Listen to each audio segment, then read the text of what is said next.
Here's a featured clip from one of your favorite Podcast One shows. You wrote a letter to Johnny Cash. Yes. And he wrote you back right before he died. That first cassette that I was telling you about, Keeping It Country, I had a bunch of Johnny Cash songs on there. So I loved Johnny Cash. Always have, always will. Mm-hmm. And when June Carter passed away in May of 2003, I wrote him a letter of condolences. Mm-hmm. And I sent it to his fan club, which was Johnny Cash Fan Club, Hendersonville, Tennessee. And I knew that he lived in Hendersonville because I'd been in Nashville a couple times, and I knew that he lived kind of on Old Hickory Lake and kind of in that area. So I figured this might get to him. I wrote it in yellow-lined paper on a notepad, put it in the mail, and away it goes. Yeah. And I forgot about it. In the meantime, I make my first recording on this cassette tape, and we've got this big CD and cassette release party in Glendon, kind of our hometown, home village. And I didn't have to go to school that day. It's Friday, September the 12th, 2003. Mm-hmm. Don't have to go to school. My mom wakes me up in the morning. She says, I've got good news and I've got sad news. So what's the good news? She says, the good news is your concert sold out.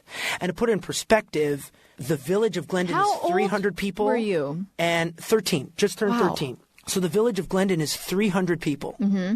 And we sold out the RCMP hall at 550 people.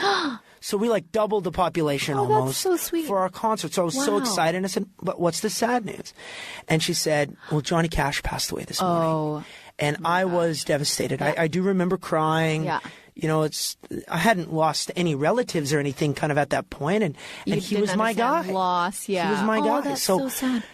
I go to the venue. It's after lunchtime, and we're sound checking and getting ready, rehearsing with the band, getting ready for the big show. And my dad came home. He was a school teacher. He came home at about 3 or 4 p.m.